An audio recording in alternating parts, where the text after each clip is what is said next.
মাফ করে দেবো। আর মাফ আপনি যদি একজনের মাফ করেন, আল্লাহ পাক কিন্তু আপনাকে মাফ করে দেবো।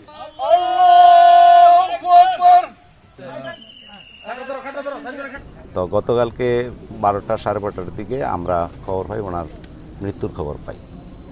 তো খবর কিভাবে পাই, আমরা যে বাসায় মেহমাদপুরে যে বাসায় ভাড়া থাকতো সেই বাসার মালিক এখানে আমাদেরকে এখানে আসছে। তো ওনার বড় বোন ফিরোজা বেগম ওনাকে রিকোয়েস্ট করতেছে যে আমার লাশটা রিসিভ করার জন্য। তো উনি বয়স্ক মানুষ, পরে আমিও সাথে যাই। ওনার বয়স প্রায় 80+, তো এরকম হবে। তো আমরা যাই হাসপাতালে, যাই ডেড বডি দেখি। ডেড বডি দেখার পর হাসপাতাল কর্তৃপক্ষের সাথে আমরা আলোচনা করি যে আমাদেরকে লাশটা দেওয়ার জন্য, আমরা লাশ রিসিভ করার জন্য আসছি।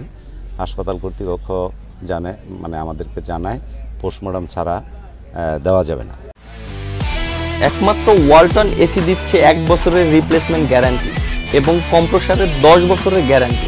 পরবর্তীতে আমরা ওইখানে কর্তৃপক্ষ পুলিশ অফিসার মাসিউর রহমান ওনায় বিভিন্নভাবে তদন্ত করছে, যে এখানে উনি হেমায়েতপুরে ভাড়া থাকতো, ওই জায়গায় তদন্ত করছে এই সাভার থানায়।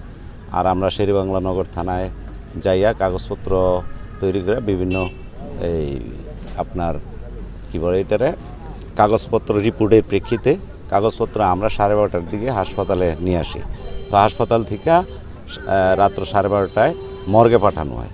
মর্গে পাঠানোর পরে আমরা ওই রাত্রে হেমায়েতপুরের এই মালিক, যে বাসার মালিক, ওনার সাথে আমরা রাত্রে চলে যাই, ওইখানে থাকি। তো 9:30টার দিকে আমরা আবার সোহরাওয়ার্দী হাসপাতালে আসি। আসার পরে 10:30টায় পোস্টমর্টম করা হয়। পোস্টমর্টম করার পরে আমাদের কাছে হস্তান্তর করে প্লাস যে ফিরোজা বেগমের স্বামী মোতালিব আমার চাচা, চাচার কবরের সাথে ওনার দাফন হবে।